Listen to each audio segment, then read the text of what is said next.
अमीश भाई, मैं आपको वहां की वास्तविकता बताता हूं। जी। कैराने में ये 100-200 बनिए हैं, ज्यादा नहीं है। अच्छा।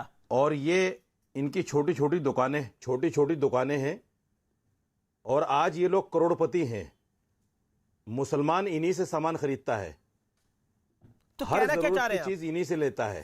कहना क्या चाह रहे हैं कि वरुण आज ये सिंघल लोग के अगर भाई करोड़पति को मार हैं। डाला तो सही मार डाला था?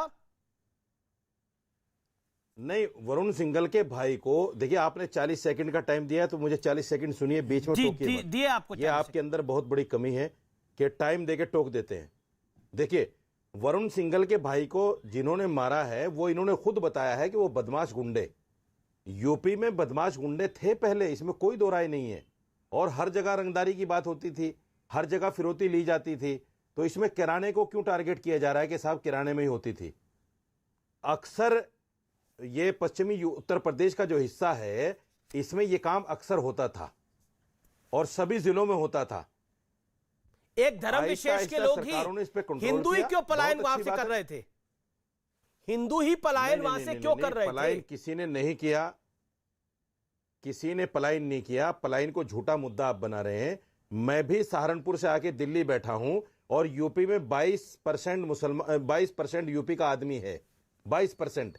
वो सब अपना कारोबार के लिए आया हुआ है, रोजी रोटी कमाने के लिए आया हुआ है। एक फैक्ट फाइंडिंग टीम बनी थी योगी आदित्यनाथ की सरकार में, सुन लीजिए, उसने भी अपनी रिपोर्ट सौंपी थी कि पलायन हुआ था। आपके सामने हमने लाइव गवाही दिखा दी जो कह रहे थे कि टारगेट किया जा रहा था। अब आप क्या चाहते हैं? योगी आदित्यनाथ की कमेटी थी ना, सरकार की कमेटी थी। योगी आदित्यनाथ मुख्यमंत्री है, योगी आदित्यनाथ मुख्यमंत्री है, सरकार की कमेटी थी। कमेटी भाजपा की नहीं होती। आपने अभी बोला कि योगी आदित्यनाथ की कमेटी, योगी आदित्यनाथ की सरकार ने कमेटी को बनाया था, फैक्ट फाइंडिंग कमेटी। चलिए, सरकार ने बनाया था, मैं आपकी ये भी बात मान लेता हूं, सरकारें ही बनाती हैं, बनाया था तो सरकारें ही बनाती हैं। सरकार की कमेटी, अरे मेरे भाई सुन तो लो, सरकार की कमेटी सरकार के खिलाफ रिपोर्ट थोड़ी देगी, वो सरकार के फेवर में रिपोर्ट देगी। मतलब आपको लगता है कि वरुण सिंघल के भाई को भी झूठा मार दिया गया? मतलब वहां पे कैराना में जो परिवार जा रहे थे वो भी सब गलत थे। अब जो वहां पर वापस परिवार आ गए हैं और परिवार खुशहाली से रह रहे हैं वो भी गलत है। आप ही सही है बस। मेरे भाई, वो बदमाशी थी, वो हिंदू मुस्लिम नहीं था और वो हर जगह थी यूपी में, सिर्फ कैराने में नहीं थी। मैं कब मना करता हूं कि उनके साथ अच्छा नहीं हुआ, उनके साथ गलत हुआ, मैं मानता हूं। बदमाशी कम हो गई है, गुंडे बदमाशों को डर लगता है अब, ये तो मान रहे हैं आप? अतीक अहमद, मुख्तार अंसारी को डर लगता है? नहीं, आप अतीक अहमद का क्यों नाम ले रहे हैं? बहुत सारे हिंदू गुंडे भी छिप गए हैं बीच में बिलों के अंदर। तो आप सिर्फ मुख्तार अंसारी का नाम क्यों ले रहे हैं? फिर हिंदू मुस्लिम डिबेट करनी है आपको, इसलिए आप मुसलमानों को ही नाम लेंगे। गुंडा नहीं है वो। अरे मैं हिंदुओं के 100 गुंडों के नाम, आपने मुख्तार अंसारी में मुसलमान को ढूंढ लिया, राजा भैया। आपने मुख्तार अंसारी में मुसलमान को ढूंढ लिया, आपने अतीक अहमद में मुसलमान को ढूंढ लिया। राजा भैया, मैं तो गुंडे बदमाशों की बात कर रहा था, आपने क्यों ढूंढ लिया इसमें मुसलमान? राजा भैया गुंडा नहीं है क्या? आपने राजा भैया गुंडा नहीं है क्या? मुसलमान को ढूंढ लिया, उसका नाम क्यों नहीं लिया आपने? आपने इसमें मुसलमान को ढूंढ लिया, उसका नाम क्यों नहीं लिया आपने? तकलीफ ये है कि आप गुंडों को भी हिंदू मुसलमान के चश्मे से देखते हैं। तकलीफ आपको है।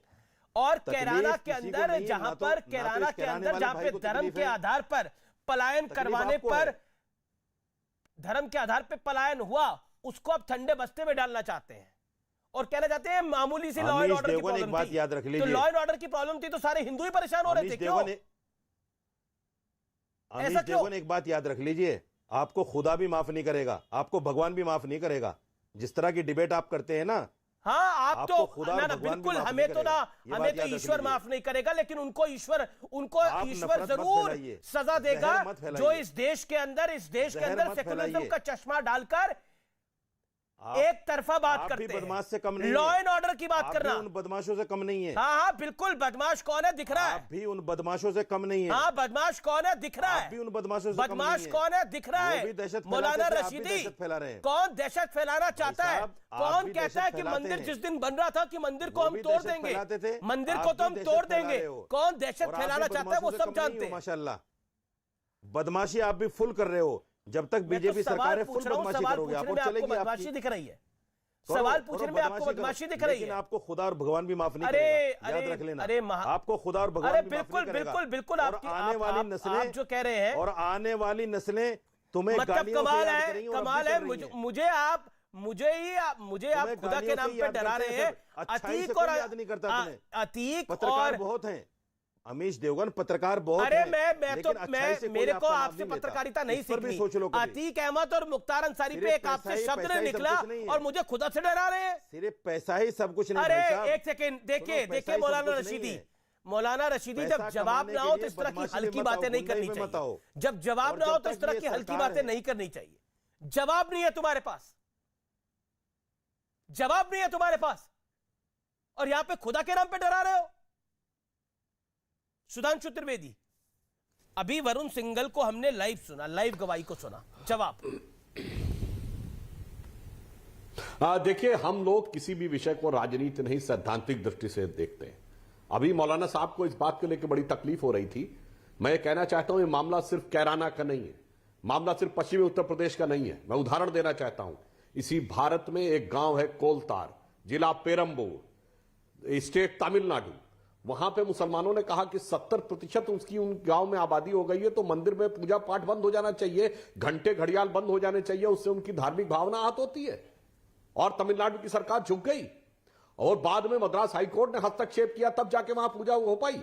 कोई खुदा का बंदा बोला मौलाना साहब, कोई सेक्युलरिज्म का सूरमा बोला उत्तर से दक्षिण तक, कोलतार हो या कैराना।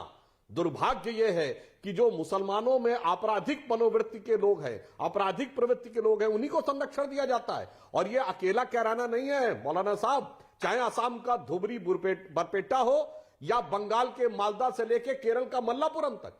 केरल के मल्लापुरम में 2014 में प्रस्ताव पारित हो जाता है, चूंकि इस जिले की आबादी 90% मुस्लिम हो गई है, तो लड़कियों की शादी की उम्र 18 से घटा के 16 कर दी जाए। कोई बोला भाई, किसको खुदा का खौफ दिखा रहे हैं? और मैं दूसरी बात बताना चाहता हूं, अभी पिछले महीने ही, क्यों हम इस बात को उठाते हैं, पिछले महीने सबने देखा ना काबुल का दृश्य। केवल 50-60 साल पहले काबुल में 1/3 हिंदू और सिख रहते थे। कहां चले गए सबके सब? लाहौर और कराची में 75% हिंदू सिख रहते थे लाहौर में, और आधे से ज्यादा थे कराची में। सबसे ज्यादा पढ़े लिखे, सबसे ज्यादा डेवलपमेंट ओरिएंटेड पंजाबी हिंदू और सिंधी हिंदू कहां चले गए? 6 महीने में खत्म। कश्मीरी पंडित 1990 तक सबसे पढ़ी लिखी, सबसे डेवलपमेंट ओरिएंटेड कम्युनिटी। जो डेवलपमेंट की बात करते हैं वो लोग मजाक करते हैं, क्योंकि डेवलपमेंट से पहले सुरक्षा जरूरी है। और इस ढंग की आपराधिक प्रवृत्तियों को आगे बढ़ाकर जो लोग राजनीति करना चाहते हैं, वो देश के साथ वैसी सुरक्षा है जैसे कोरोना काल में बगैर मास्क के लगा के आप घूमना चाहें कि कोई भी वायरस अंदर आकर आपको अगर बीमार करना चाहे, आपकी जान भी लेना चाहे तो ले सकता है। मौलाना रशीदी, आप खुदा का डर दिखा रहे थे, ईश्वर का डर दिखा रहे थे, खुदा का डर दिखाइए। 10 सेकंड दीजिए मुझे, खुदा का डर दिखाइए ISIS को। 10 सेकंड दीजिए मुझे। हाँ ठीक है, 30 सेकंड लीजिए, मुझे 10 सेकंड दीजिए। बोलिए, 30 सेकंड में आप अपनी बात को रख देखिए, लीजिए। आपको सुनिए, सुधांशु त्रिवेदी को और आपको पाकिस्तान और तालिबान के अलावा कुछ नजर नहीं आता? अगर आपकी डिबेट से ये तीनों अल्फाज निकल जाएं, मुसलमान, पाकिस्तान, तालिबान, तो आप डिबेट ही नहीं कर सकते। आप 0/0 हैं। इसके अलावा बोल के दिखा दीजिए आप 2 मिनट। अरे जनाब, मैंने तो मालदा बोला, तीनों लफ्ज निकाल दीजिए अपनी डिबेट से, 3 मिनट बोल के दिखा दीजिए। अरे सर, काबुल आ गया ना, काबुल आ गया फिर उसमें